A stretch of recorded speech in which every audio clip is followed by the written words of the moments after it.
Tonight I'm going to be telling some stories. Specifically a story about my teacher.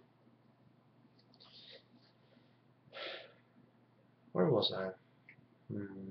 I began a story in my previous video, my knife friends. Which one was it? I've had so many good times with that teacher. He's epic, literally. He's the coolest teacher ever. He's literally the only person I've been able to just sit down with and just have a conversation where it doesn't feel like he's treating me like an idiot. Let's just put it that way. And when it comes to teachers, he's the first teacher I've been able to sit down with like that. I mean, I've had teachers in the past who have actually not been dicks to me, but actually been quite nice. But I haven't had teachers that have actually been able to keep up with me, that have understood me, been genuinely interested, and been able to keep up with me. That is a rare thing. Now, I'm not saying it's rare to be able to keep up with me. I mean, it's rare to be able to keep up with other people. I mean, think about it. When was the last time you had an official of any kind, or any person of greater authority than yourself, just sit down, talk to you, and truly understand you? Like, literally just sit there and you were having a conversation that both of you had an interest in. When was the last time that happened? I don't care what your age is. If you're 12 or 38, 65, I don't fucking care. When was the last time that happened? It probably hasn't. If you're 12, it hasn't happened because neither you nor your teacher have respect for each other. If you're 68 plus, you were the little shit and your teacher beat you up as a kid. So it probably didn't happen when you were a kid. I mean, maybe. But it's a long shot, quite frankly. At least in my book. Judging by how many people are scarred from that age, just from their school years, it's a long shot in my book. But feel free to disprove me. I'm not saying it was impossible to find teachers back then that understood their students. I'm just saying it was a lot more rare than it is these days. Still, these days it's quite rare, but nowadays people have to try at least. Not that they always give it a fair shot, but sometimes they at least try. Genuinely, that is. Back in the day, they didn't have to try. They just had to follow their papers, and if you didn't measure up, then fuck you. That was basically it. Anyway, so what was that story? I don't exactly remember. I don't remember that story now. Fancy that? Interesting. I had it on the tip of my tongue, then I lost it. Very well. It was a good story, I remember that much, but anything else that was a good story? Well, I could always tell, like, some bullshit story if I wanted to do that, but I don't want to do that. I don't want to lie just to have a good story to tell. Do I have any good stories to tell? Well, I can tell you about the time I almost blew up. Well, it seemed a lot more dangerous than it truly was. But I could have lost an eye that time had I not been an idiot. Well, had I been an idiot, I should say. Had I not prepared for the worst, I would probably have lost an eye that day. Now, you see, I had just finished building my first potato gun. You heard me right. This potato gun was built from an old bicycle pump I found. The pump tube, that was the barrel. It's a very heavy-duty PVC plastic, so I figured, can't get all the PVC, might as well use the next best thing. I don't remember if I bought a cheap one or if I found an old one. I don't remember. Either way, I hacked it up and used the back as a barrel. And then I drilled a hole in the back to allow gas to escape through, and you get it. It started out with a this big combustion chamber, then ended up with a this big combustion chamber. In this state it worked kind of half decently. I sort of hodgepodged it together. I'd used an old project box I had, a project cylinder sort of deal. Anyway, How well did this thing work? Not very. It was handheld though, which was cool, because it was functional and handheld. You see, what I had was I had no water gun, no squirt gun, that I had chopped the handle off. You see, the squirt gun was useless. The pump was crap. The tank was broken. The nozzle was shit. So why would I even keep any of it? Well, the handle was cool, so I saved that. And this day, I had gotten myself a piezoelectric by just salvaging an old lighter I found outside, see if the piezo still worked, and it did. I had no money to spend on any sort of project back then, so that's why I'm telling all the salvage stories, because that's what I did. For my project, I salvaged things. My mom was quite frankly amazed that I managed to build anything with the stuff I had. So was most anyone that asked or that I told about it. Anyway, so what was so cool about it? Well, there was the fact that the thing had an actual trigger on it. I'm not joking. You sprayed some gas in the chamber, or either you shoved a potato in the barrel, or something. You sprayed some gas in the chamber, you screwed on the cap, you put it to your shoulder, held the barrel, pointed, fired. That was the theory. I didn't hold it to my shoulder, keeping the barrel shut, keeping the chamber shut. You see, the thing had a intentional, intentionally built-in ability to separate. The chamber, I had built it to be able to separate. So instead of shattering into a million pieces, if the pressure was too great, or blowing off some piece that was kind of important, or potentially blowing off my face, it would just be lunged forward. The back would be stuck to your shoulder, and it would essentially separate down the middle. This was because this project box essentially had a click thing. It just clicked, and it had 2 layers. Great, I thought. The back layer was about yay high. Actually, no, that high. The back layer took up most of the container. Yeah, that's. I'm getting really tired here. Okay, don't judge me. Memories are difficult to deal with when you're trying to not fall asleep at the same time. You all know how it goes. I shouldn't have to explain that.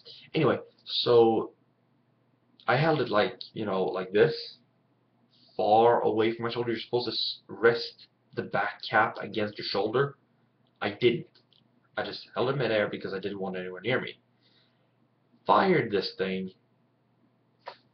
What do you think happened? I just thrown a pine cone in the barrel to see what would happen.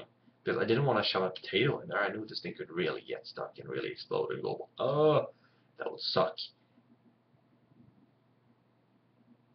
So I decided to go with a pine cone. The pine cone was flying a little bit, about 3 meters. My jacket, on the other hand, was very, very singed. I still have it. There's little nubs and wrinkles in it on the arm, like right around here, this whole area, because it was like a giant ball, fireball just erupting from this thing. Just, the thing just split apart. The back cap flew away.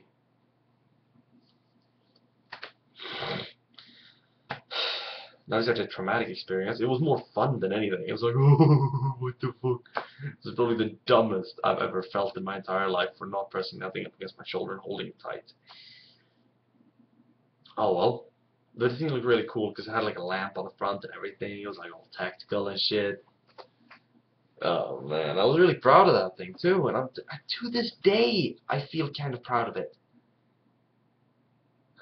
Quite quickly after that, I tried to put a range thing on it. Didn't work because the piezo is incapable of generating that sort of spark over that range. So I scrapped it. I threw all the parts away, and next time I'm gonna build one, I'm gonna have to rebuild it. Sad thing, sad day. But I'm going to rebuild that one day. Probably gonna have a workshop by that point. And it's gonna be a shoulder-mounted, cool thing, and it's not gonna be hairspray. No, no, no, no, no. That's too weak. I'm gonna power it with alcohol. Might actually use acetylene. How would I get acetylene into a chamber like that? Acetone. No joke, by the way. Don't want to open that. That'll make me too dizzy to stay awake. So, why acetone? Well, you see, when acetone evaporates, it breaks down into acetylene. And when you get one of those giant acetone bottle or acetylene bottles, what's really in there isn't actually acetylene. You see, the thing is full of a sort of sponge material, and an acetylene bottle has nearly no pressure in it. The pressure in it is incredibly low. This is a stable acetone, meaning it doesn't generate any pressure at all. Now, normally in an acetylene bottle, I don't remember exactly what the meter said, but 67, no, maybe 100 psi. It's not much pressure. The pressure is very low in them. Whilst in the oxygen bottle, okay, I'm gonna have to go from psi to bars because it's like I'm gonna have to use bars. Psi is just impossible. Acetylene, 4 bars, 4 to 5 bars. And my teacher said that they can go as high as to 8, but if they go above that, run. Call the fire brigade. Run and call the fire brigade. They're gonna come, move it, and blow it up, because that thing is no longer safe to have anywhere. If it goes above 8 bars, which is 8 times atmospheric pressure, if it goes above that, ow! Well, I don't know what the bar is exactly. Anyway, so if it goes above that, 8 bars, you're more or less fucked. Just call the fire brigade and run. Evacuate the building. Evacuate all the buildings nearby that building, because that thing is probably going to go balls. Anyway, so what's in them? Well, it's acetone, a very unstable kind. An oxygen bottle, now, just as a pressure ranger, just to give you a little bit of perspective, oxygen is highly reactive. It doesn't react to impacts, shocks, or movements. It doesn't at all. However, it responds very well to pressure. Under high pressure, if there's anything combustible, like any carbon-based material, it will explode if it's under high pressure. To keep it into perspective for you how low pressure the acetylene is, you have roughly 250 to 290 bars of oxygen, of pressure in your oxygen bottle, while about 8 bars in your acetylene bottle. Was it 40? I don't remember exactly, but it's not much pressure. There's nearly none. Oh, however, the acetylene bottle has volume. Anyway, this is stable acetone, which is why no pressure. The stuff in the acetylene bottle is essentially what happens when you take acetylene and raise the pressure. When you raise the pressure of acetylene, you end up with a liquid. It liquefies. If there's a sponge, if there's a porous material, then it will soak up into the porous material and start to condensate under this pressure. It will liquefy, essentially. It will turn into a form of acetone. However, this acetone is unstable, and if the pressure were to, and if you were to seal this bottle, the pressure that was needed to keep it in its form would remain, because the acetylene would fill up the space. Now, if I open this, it smells like shit, but there's no 8 bars of pressure in this.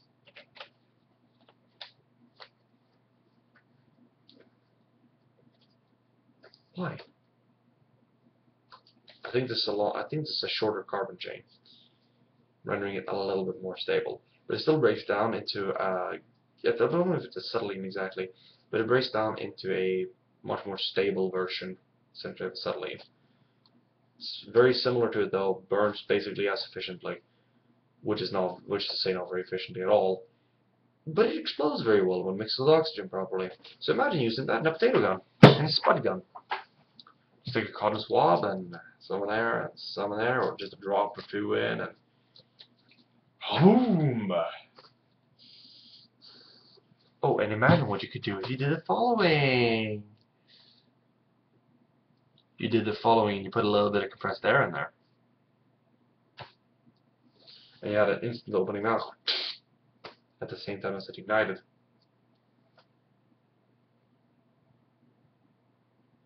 Although I think that would be very hard to achieve. But if you, in theory, you could do this and it would form a very, very powerful gun. But if you could overpressure the chamber a little bit before detonating, and then you could have a pressure release valve that released the pressure from the chamber into the bore. When the pressure got too great in the chamber, just go, you send all that into send up there to fly. I guess you could do that, but it'd be better to just have some acetone in there, a little bit of air, just blow it out in between, just that'd be epic. Now, any other funny stories I have? Well, I can tell you about the time I swung that giant sword I have in the back there, and, well, not giant sword, it's a fairly decently standard sword, actually. Weight-wise, I've realized. I've come to terms with the fact that a sword, generally, at least a fencing sword, didn't pass above 800 grams. However, there were war swords, full-size long swords, that weighed up to 3 kilograms. Great swords and such. And that's what I have there, 3.2 something. 3 point something. It's very heavy for a sword. So yeah, I can tell you about the time when I actually first tried to swing that and actually hit something. It's very hard to control. It's very top heavy. It has no balance at all in it. It just looked cool. It's just for show. But you would most certainly be able to split a zombie with it. It's got more than enough weight to do it. Or not split, but, you know, harm them, kill them. Anyway, that thing knocked me off balance so much and completely wore out my hand, arm, and shoulder. Ow. That day really, really ached. I have a pimple on my neck here. Fucking annoying. Anything else I want to talk about? No? I was going to tell a fun story about cool story about my teacher, but nah, can't remember it. Sad that. Although we did have a real great time, me and the entire class, we were just having a ball building that carriage. If you wonder what I'm talking about, we built a sort of carriage or wagon, if you will, a carriage, I think it is, for a what's it called? A small digger, a 3-ton digger. Holy hell, that was a build. That was a build worthy of the name.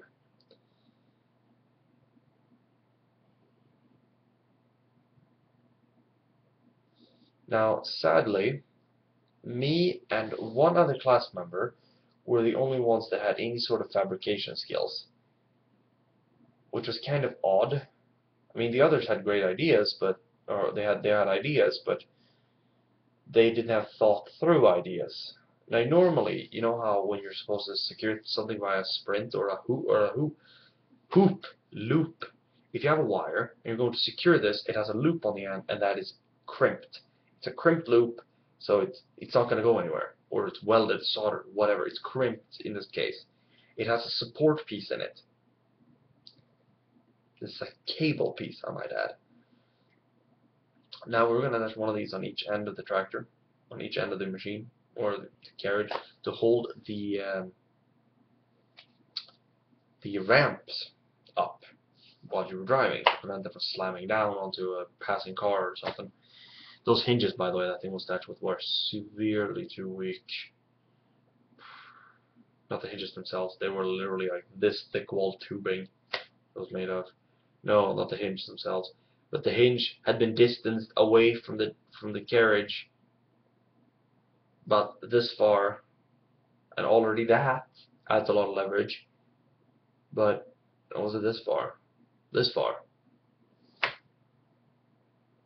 And guess how thin the tubing, the square tubing they used for that was.